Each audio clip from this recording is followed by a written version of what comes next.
I, 28M, have always felt like the black sheep of my family.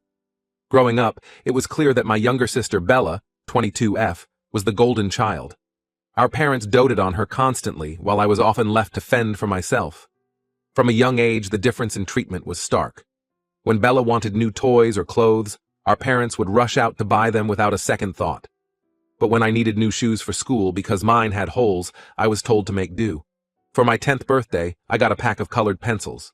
For Bella's 10th birthday, just 2 years later, she got an elaborate party with pony rides and a custom cake. The favoritism extended to every aspect of our lives. Bella's artwork always got pride of place on the fridge, while mine was tossed in the trash. If we both brought home report cards, hers would be praised endlessly, while mine was barely glanced at. When I made the honor roll in high school, my parents just shrugged. When Bella got a B+ on a test, they took her out for a fancy dinner to celebrate. Our parents bent over backwards to cater to Bella's every whim. She'd throw tantrums if she didn't get her way, screaming and crying until our parents gave in. I quickly learned that good behavior got me nowhere, while acting out just resulted in punishment for me. As we got older, the unfair treatment continued. When I graduated high school, I got a card with $50 in it. When Bella graduated 2 years later, our parents gifted her a brand new car. I worked multiple part-time jobs to pay my way through community college. Bella got a full ride to an expensive private university, courtesy of our parents emptying their savings and taking out loans. Every milestone in my life was treated as an afterthought, while Bella's achievements were celebrated like national holidays. When I landed my first real job after college, my parents' response was, "That's nice, dear." When Bella got an internship, they threw a huge party and invited the whole extended family. The constant favoritism really wore me down over the years. I developed severe anxiety and depression, always feeling like I wasn't good enough. I went to therapy on my own dime to work through my issues. Meanwhile, Bella grew more and more entitled and demanding. She'd call our parents at all hours expecting them to solve her problems. If they didn't immediately drop everything for her, she'd guilt-trip them mercilessly.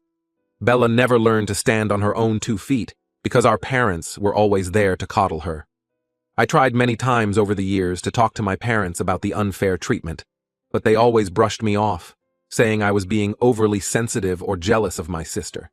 They truly couldn't see how their actions were harmful. Last year, I finally managed to land a decent job that paid well enough for me to move out on my own. I was excited to finally have some independence, but as soon as I told my parents the news, they immediately started pressuring me about money. They insisted that as the older sibling, it was my responsibility to start saving up for Bella's future wedding. Never mind that Bella wasn't even in a relationship. Apparently, I needed to put aside a large chunk of my salary just in case. When I pointed out that I had my own expenses and future to think about, they accused me of being selfish. According to them, family should always come first, and I needed to make sacrifices for my sister's happiness. I felt guilty and conflicted. Part of me wanted to stand up for myself, but years of conditioning made it hard. In the end, I reluctantly agreed to put some money aside each month for Bella's hypothetical future wedding, but I also secretly started saving for my own goals too. For years, I dreamed of starting my own business. I had a solid plan for an apparel company specializing in frocks and dresses for little girls, but I knew I'd need significant startup capital to make it happen, so I started tucking away whatever I could from each paycheck. Then a few months ago, something incredible happened. I won $500,000 in the state lottery. I was over the moon. This was exactly the boost I needed to finally pursue my entrepreneurial dreams. But as soon as my parents found out about my windfall, they immediately started making demands. They insisted that I needed to hand over all the money so they could send Bella to an elite graduate program abroad. Apparently, she'd always dreamed of studying in Europe, and this was my chance to make it happen. I was stunned. Here I was with a once-in-a-lifetime opportunity to change my life, and they expected me to just give it all away to fund my sister's whims. When I told them I planned to use the money to start my business, they flew into a rage. They called me selfish and ungrateful. They said I was a terrible son and brother for not putting family first. According to them, I owed it to Bella to fund her dreams, since our parents had sacrificed everything for us growing up. I stood my ground and refused to give them the money. I explained that I had my own goals and aspirations that were just as valid as Bella's, but they wouldn't hear it. They gave me an ultimatum: either hand over the lottery winnings or move out immediately. It was a hard decision, but I chose to leave. I packed up my things and found a small apartment across town. My parents and sister haven't spoken to me since. Sometimes I feel guilty and wonder if I did the right thing, but another part of me feels free for the first time in my life. So Reddit, AITA, for refusing to give my lottery winnings to my parents for my sister's education? Should I have put my own dreams aside once again for the sake of family harmony? Edit.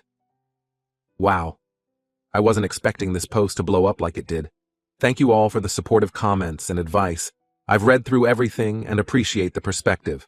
I'll post an update soon with some more details on how things have progressed. Update 1. It's been about 3 months since my original post, and a lot has happened. I wanted to give an update on the situation with my family and my plans going forward. After moving out of my parents' house, I threw myself into my work. I was determined to save as much money as possible to get my business off the ground. But I also wanted to prove to myself that I could succeed on my own terms. About a month after I left, my parents reached out to me. I was hopeful at first that they wanted to reconcile, but it quickly became clear they had an agenda. They started by saying they missed me and wanted to make amends. Then they dropped the real reason for the call. Apparently, Bella had been accepted into her dream graduate program at a prestigious university in London. My parents were thrilled, of course, but there was a catch. The tuition and living expenses were astronomical. They didn't have nearly enough saved up to cover it. That's where I came in. They wanted me to loan them a large portion of my lottery winnings to fund Bella's education. They promised they'd pay me back eventually, but I knew that was unlikely to happen. When I hesitated, they laid on the guilt trip thick. They talked about how this was Bella's one shot at her dreams, how she'd be devastated if she couldn't go, how I'd be ruining her future if I didn't help. I stood firm and told them no. I explained again that I was using that money to start my own business. They got angry and accused me of being selfish again. My mom actually said, "I guess the money has changed you. You used to care about your family." That really stung. I've always cared about my family, even when they didn't seem to care much about me. But I realized in that moment that nothing I ever did would be enough for them. I'd always be the bad guy in their eyes unless I gave them everything they wanted. So I made a decision. I told them that I was done being their ATM, that I loved them, but I needed to put myself first for once, and that if they couldn't respect my choices, then maybe we needed some time apart. They didn't take it well. There was a lot of yelling and crying. My dad said I was dead to him if I didn't help Bella. In the end, I had to hang up on them mid-tirade. It was one of the hardest things I've ever done. After that call, I blocked their numbers for a while. I needed space to process everything and focus on my goals. I threw myself into planning my business launch. I did tons of research, networked with other entrepreneurs, and started putting together a solid business plan. About a month ago, I took the plunge and quit my day job to focus on my company full-time. It was scary, but also exhilarating. For the first time in my life, I felt like I was truly in control of my future. I've spent the last few weeks setting up my workshop and getting everything in order. I've hired a few part-time seamstresses to help with production. We're starting small with an online store, but I have plans to expand into brick-and-mortar locations if things go well. My first collection of girls' frocks and dresses is almost ready to launch. I'm nervous, but excited to see how they're received. I've put my heart and soul into every design, and I truly believe in the quality of our products. Throughout this process, I've had moments of doubt, times where I wondered if I was making a huge mistake.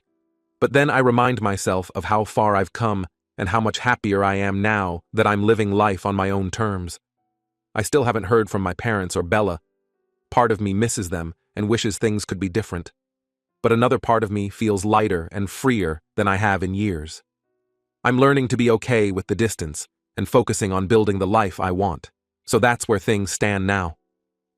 I'm about to launch my dream business and start a new chapter in my life.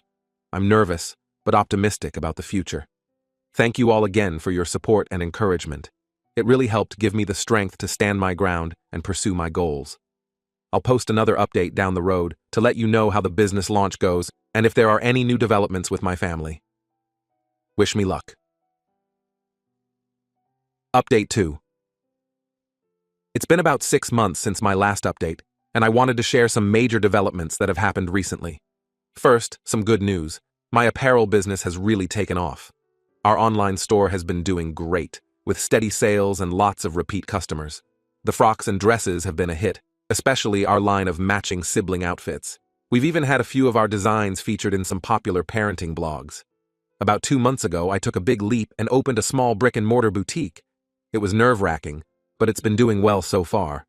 There's something really special about seeing little girls try on our dresses in person and twirl around the store. It makes all the hard work feel worth it. I've been working long hours, but I love what I'm doing. For the first time in my life, I feel truly fulfilled and proud of my accomplishments. And the best part is, I did it all on my own terms. Now for the not-so-good news. Last week, I got an unexpected call from my parents. I almost didn't answer, but something told me I should.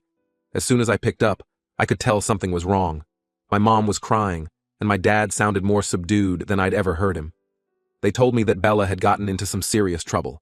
Apparently, she'd been working part-time at a local boutique while applying to grad schools. My parents had been supporting her financially, but it wasn't enough to fund her lavish lifestyle. So Bella had started stealing money from the cash register at work. She'd gotten away with it for a while, but she finally got caught red-handed trying to pocket some cash. The store owner called the police, and Bella was arrested. My parents were frantic. They didn't have enough money for bail, let alone a lawyer. They were calling to ask, or rather beg, for my help. They needed several $1,000s to get Bella out of jail and start building her legal defense. I was conflicted. On one hand, I was still hurt by how they'd treated me.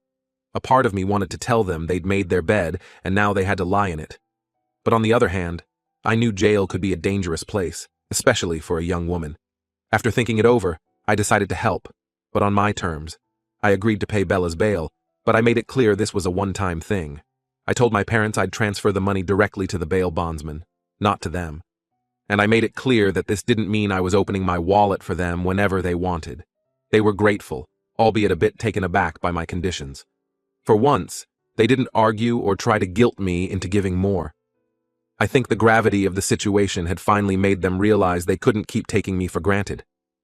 After Bella was released, my parents called again. This time, their tone was different. They actually apologized for how they'd treated me over the years. They said seeing me succeed with my business while Bella floundered had opened their eyes to how unfair they'd been. They asked if I'd consider moving back home, saying they missed me and wanted to make amends. I was touched, but wary. I told them I appreciated the apology, but that I was happy living independently. I suggested we start with small steps, maybe a family dinner once a month, to rebuild our relationship slowly. They agreed, seeming to understand that they couldn't just expect things to go back to normal overnight. We've had 2 dinners so far, and while things are still a bit awkward, it feels like we're making progress. As for Bella, she's facing some serious charges.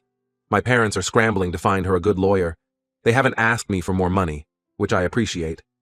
I hope this serves as a wake-up call for her to get her act together. So that's where things stand now. My business is thriving. I'm cautiously rebuilding my relationship with my family, and I'm feeling more confident and self-assured than ever before.